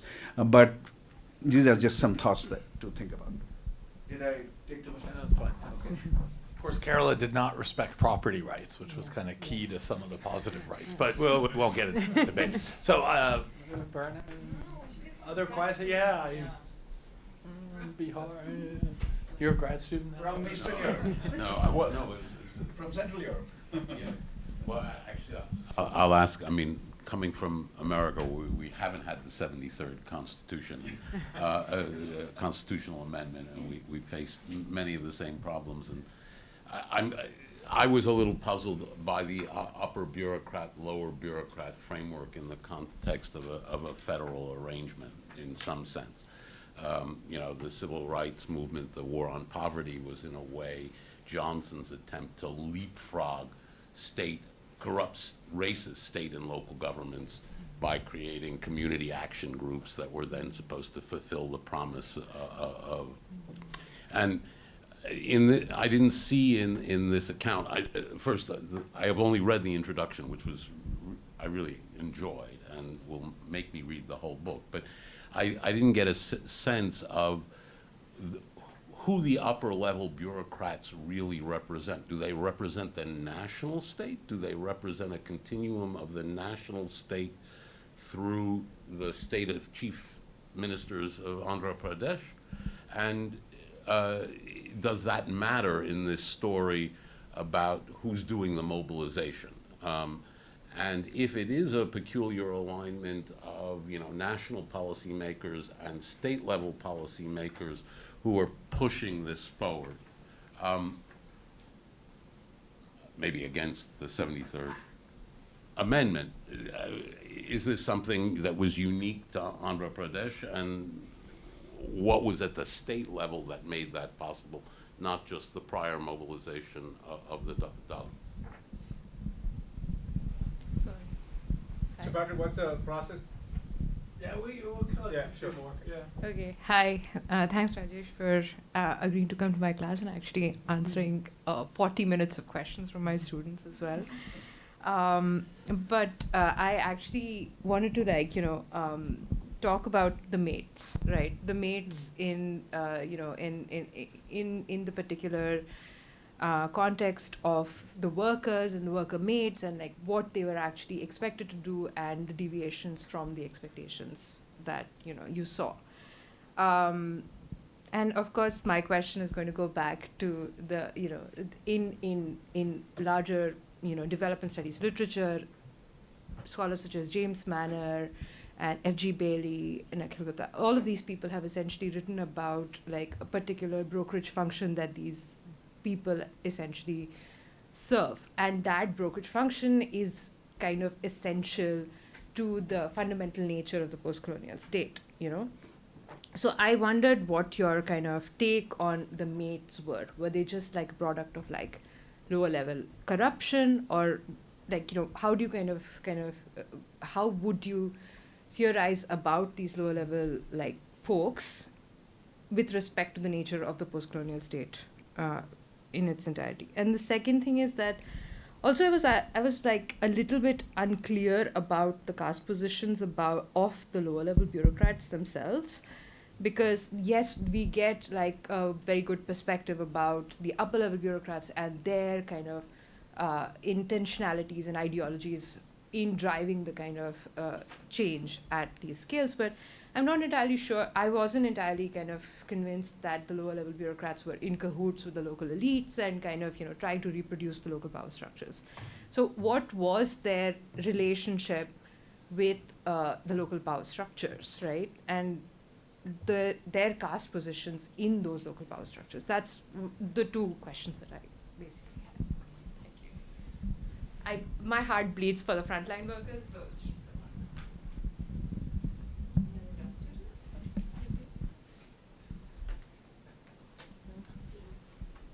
We'll get another round then. I don't have a burning question. We just don't do We'll get mine's not another a, round then. okay. Well, mine's not a burning question. It's a really super exciting book.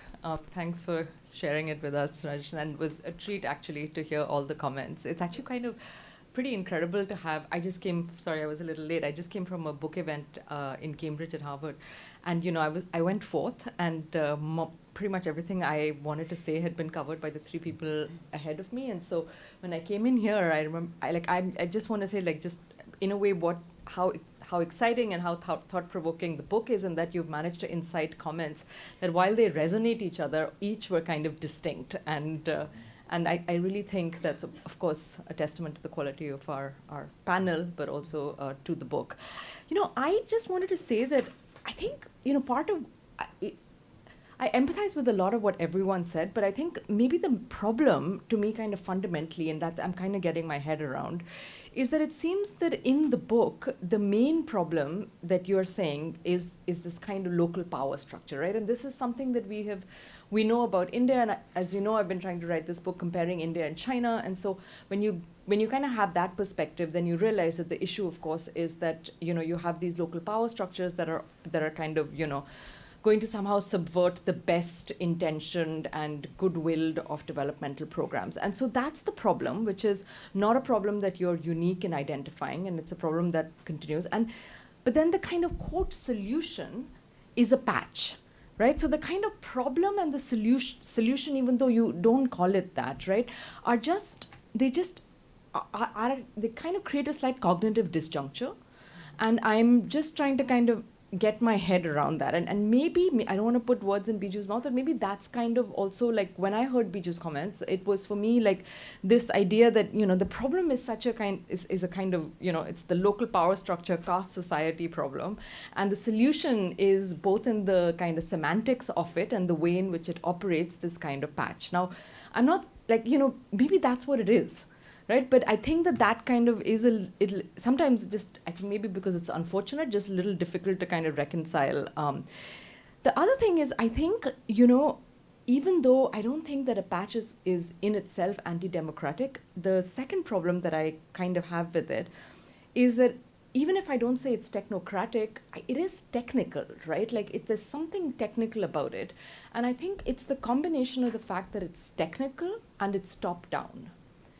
And I think somehow the combination of the fact that it's technical and top-down also kind of raises concerns that if this is what the quote solution is, then, then I don't know, it just kind of makes you even more kind of, like, is this a solution? Can we call it that? Is this a good thing?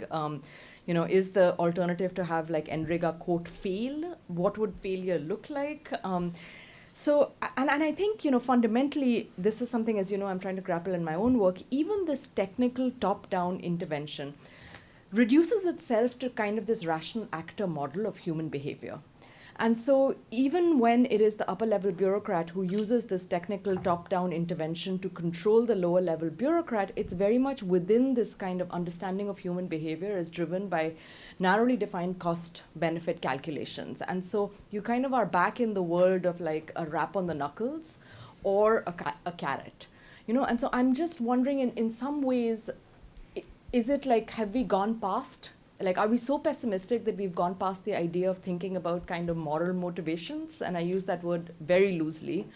That even again, the solution is this top-down technical intervention that kind of appeals to kind of homo economicus and does not leave any space at all for these kinds of intrinsic motivations that we know even from behavioral economics work are not just important, but can often crowd out these kinds of like punishment and reward kind of thing. So I think the field research is amazing. I really kind of have enjoyed engaging with the project at different points. But I think it's like, to me, it's like these are some of the difficulties that you encounter when you're reading it, especially when you kind of know that there is all this rich work on NREGA that, yeah. So I'll stop. But that was just kind of a reflection more than a question.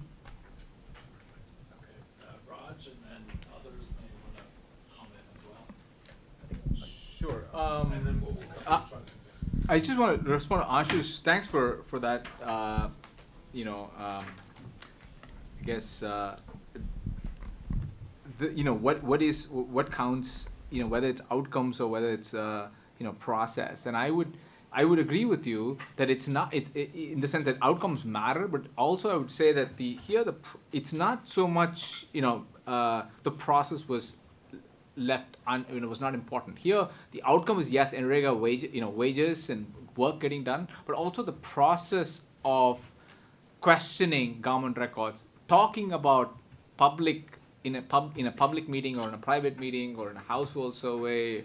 And so the idea of it's not a one-shot game, and they've been doing social audits for a long time, and the vision of empowerment that they have, and of course in practice how much of it is realized is a question. But it's not just about can you deliver a cash transfer? But this is not a cash transfer program. This is a program where it's not just improving the agricultural wages and bargaining power. It's also about exposing and allowing ordinary citizens to challenge and see these records and attempt to rewrite it maybe through an intermediary. And so that is also a process freedom that it's never been there before. You could never walk into a government office, and even now, if you're an NREGA worker, it's extremely hard. But what they were trying to do is to try and see if we do these audits. And that's why MKS is actually on the board of the social audit unit, because it's not so much just about delivering outcomes. So the idea is that can you lead? Is this a process of democracy? I mean, to Prerna's question about, is it just a simple carrot stick story? I mean, that's true in one segment of it, meaning between the higher level and the lower level, there is a little bit of that kind of going. But if you look at the actual process of social audits, it is not a simple story about the workers. I mean, the workers have a role. I mean, they have a marginal role. I mean, they're struggling to kind of get to participate in these meetings, and they're finding venues to kind of challenge the official records by privately settling. I mean, I would argue that those are imagine if you're a worker and you've never seen a public official getting questioned, whether it's organized by a political party like the Janmabhoomi equivalent of the Raksha Bandha or the social audit meeting. Those are all moments of. I think Viju's question was about who should do it, whether should they do it separately or should they be part of. And I think and I'm sympathetic to the and I'm not going to defend Andhra to the hilt of should they have gone the route of a panchayat. It was long before that I got there, or even Raju got there, right? In some sense, in the NREGA context. So the idea of the idea of process in the concept of negative liberty is about the centrality of periodically elected power. Yeah. That is the process idea there. It's not about audits. You could argue that audits are more democratic than the operation of elected power, periodically elected power. You could argue something like that. But that's the process question. If you don't have elections, don't have democracy is the point being made. I think they would push back on. I mean, I'm not a political scientist. I'm not going I don't need to defend the party logic, and but I think they would push back, saying, it's what is important is not just the process of elections, but it's also do Gram Sabhas, do they think about where the meetings happen?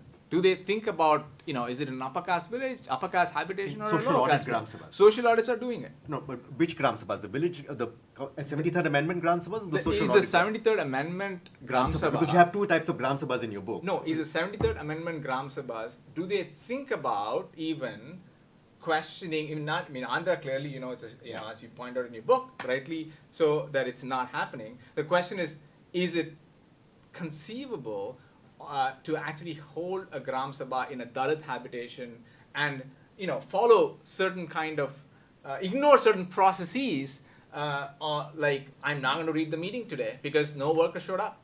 That is a process violation, right? Even in the, little p sense. But is that, what is the ultimate goal here? Is the ultimate goal is to allow workers to, have a real chance at seeing these records? Or is it just following, the process of rules and in terms of who should conduct the meeting and is it violating? So, that's a good debate and we should have that. What else was it? On the mates question, I think you're right. There's more opportunities to come. I should not extend the observation beyond what I saw. And the point in that chapter I was trying to make is that there is a romanticization about workers too. That NREGA workers are somehow like, outside the game, and mates are, this is MKS's idea actually of actually having mates as worker, this is the idea of actually having worker being chosen as a leader to maintain the muster role so that, this attendance register, so that they can actually have legibility, visibility of the work done at the local village level, rather than having a bureaucrat sitting on the top or even at the lower level, right? So this is an important idea. But in practice, what I saw in the place that I saw, the mates actually are, they certainly have some power now because they have the master role. And so the question is, to what extent do they skim off the top? I was just showing that the mates' relationship with workers, other workers, is complicated. To that extent that they are brokers, but they are workers. They're also NREGA workers, but they're not. So in that sense, it's a slight. Talk about India with the hierarchy. This is they have a little bit more power, and so this design of having a very good intention of actually having workers, mates being appointed from the workers as a representative of workers is not always leading to a positive outcome. It was just to complicate the story of mates are part of the. In some cases they benefit from these. In fact, they are the ones who actually show up to the Gram Sabha. They're not the workers. The mates are workers, but they are, in some sense, siding with the local field assistants, right? And so it's just to complicate the narration that somehow workers are saints and the bureaucrats are corrupt. It's a little bit more complicated. And some of the workers were implicated in the act of last mile corruption. So should I just let others respond? Somebody else wants to before I. We have 10 minutes, so if we could wrap this up in 5 minutes. The problem is that when Rajesh and I talk a lot, so I can talk to him privately as I always do. But here's a few points on Dalit movements, and that just a bit of history of AP, building on what Rob has already talked about. Dalit movements existed all over South India. Dalit movements existed in Maharashtra. Dalit movements existed in West Bengal and in Orissa. I mean, none of them have followed the AP route. Yeah? Kerala had Dalit movements first. Yeah? They went exactly the opposite route. Yeah? So Dalit movements have nothing to do with what you're talking about in terms of this sort of top-down, bottom-up. It's not a Johnny Fox sandwich, right? This is not technical,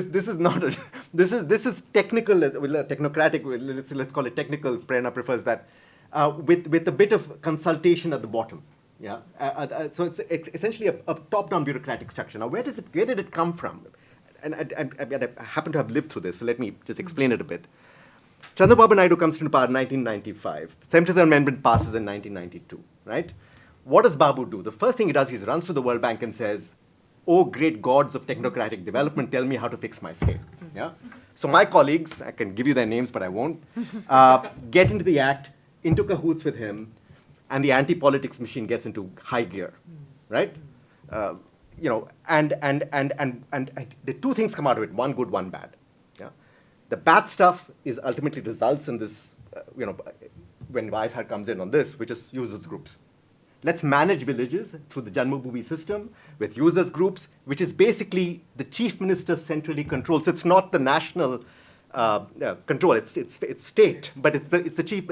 States are countries in India, right? So the chief minister is running everything and doing his consultation like a grand emperor at the village level, which is a Janmabhoomi. And that's what Chandrababu Naidu's model was. That was the horrible and he did it consciously because he didn't want to, he thought he would lose elections at the local level. Yeah? It was an entirely political act. Forget Ambedkar, nothing about Ambedkar, it was raw politics. Yeah? The good thing that came out of it was the self-help group movement, which was in fact had a long history of women's mobilization in Andhra Pradesh. Right? That self-help group movement, again fed by the World Bank, supported by it, by the Andhra Pradesh and the creation of SERP and all of these kinds of things, results in a huge amount of women's mobilization. Yeah? And that gets lauded, correctly so, all over the world, right? But then Babu loses elections in '99. Congress comes back. I mean, the whole but then that is set in place. You have this women's mobilization that is building on all the networks from Rajasthan and everywhere else has been, and Seva and everybody has been talking about this stuff for such a long time, and you have the users groups. NREGA comes along when UPA1 comes along. The bureaucracy is the same, as you know. The politicians go, the bureaucrats stay the same. Shankaran's bureaucracy, and Shankaran, by the way, I'm a big fan of, for a variety of reasons. Raju, being one of the most talented there, is put in charge. He takes over. He's doing several things. One of them is NREGA. He's also doing SAGs with the World Bank. He's rolling various other things. So Naidu essentially comes back via the bureaucrats. And that's Rob's point. Yeah? That's the history. It's not Dalit movements. No, if I may, the Dalit movement is not, so you're right, the Dalit movement, and I think that's why I didn't answer Ashu's question about which is more important. And I was trying to celebrate your book by saying the fact of people speaking out in these meetings was not out of nothing. It's not like you just suddenly come to a village and people are able to question and speak out, as you nicely document in your book about in Gram Sabhas and transcripts. And where did that come from? That came Correct. from. Oh, no, that came from, like, I mean, I went to the police station. They demand for their Dalits, they're Christians. They want to say, I want to have a right to, have Christmas. They have a right to open up the public square. So that part comes. That's what I'm saying. That's where the prior mobilization allows for some power asymmetry, where workers or Dalits become more articulate about, as you put it, more channel private queries as public demands. And though that's why social audits suddenly become possible. That's why private transcripts are possible, because the distance between the state and society is I don't want to make it a romantic story. There's like some kumbaya there, but it allows for the possibility for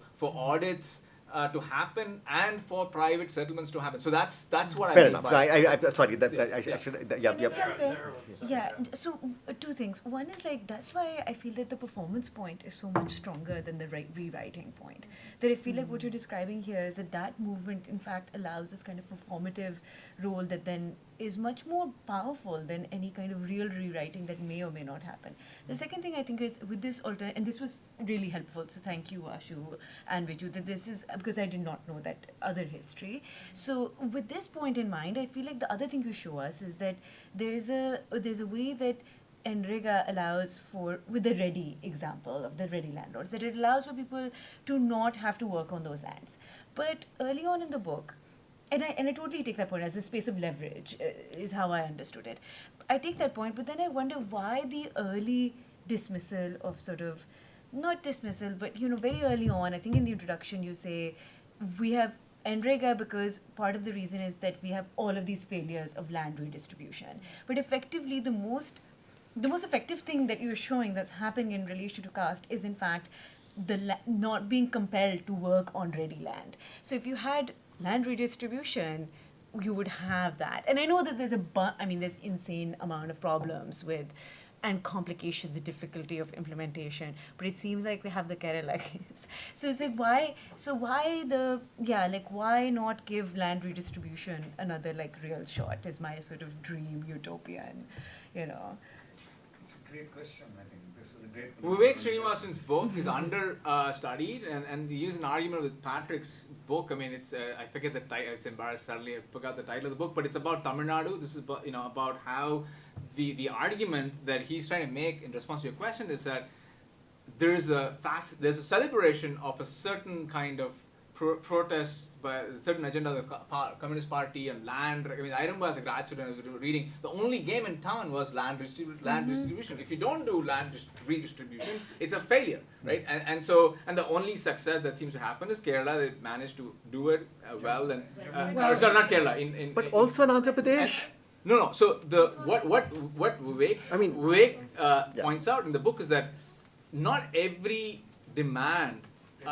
It needs to be a land. He says I think the book is called demanding public services. What is it called?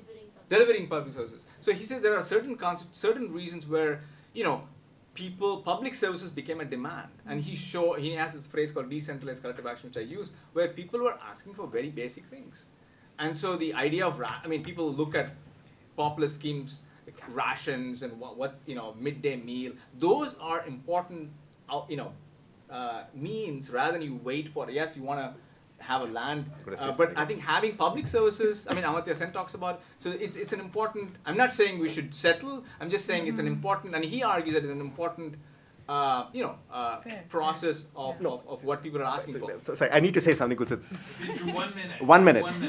Microsoft, where I used to work, the CEO of Microsoft is Satya Nadella. Yeah? Who's Satya Nadella's father?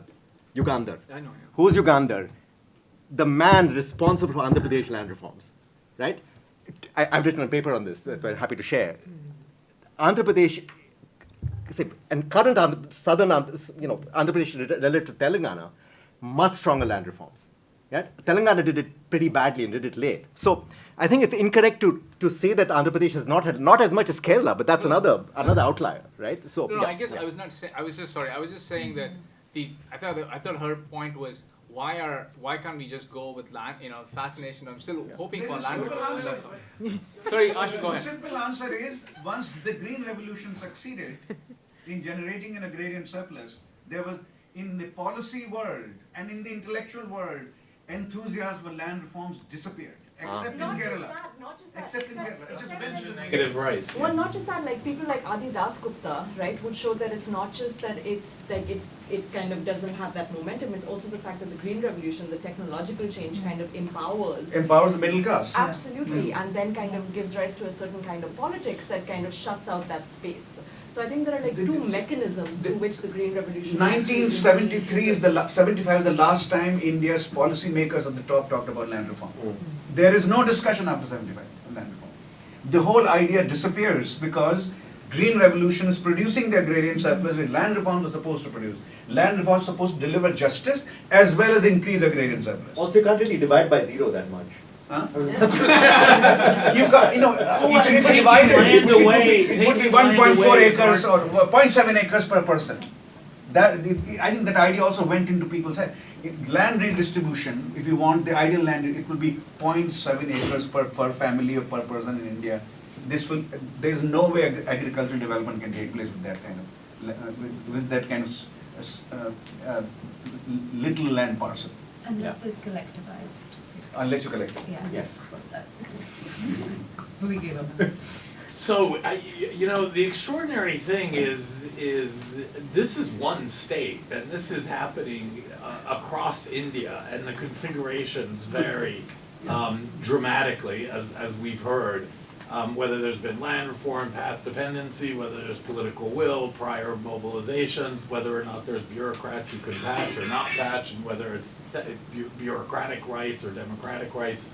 So I think we need about 27 more books, but we've started with one book and one extraordinary debate. So I just want to take this moment to thank Rajesh, you know, for writing this book, which we all think is a great contribution and has obviously stimulated a really lively debate. And I just want to thank, you know, all of you for participating. This is the kind of back and forth and deliberation that a book Adda is all about. So thank you very much.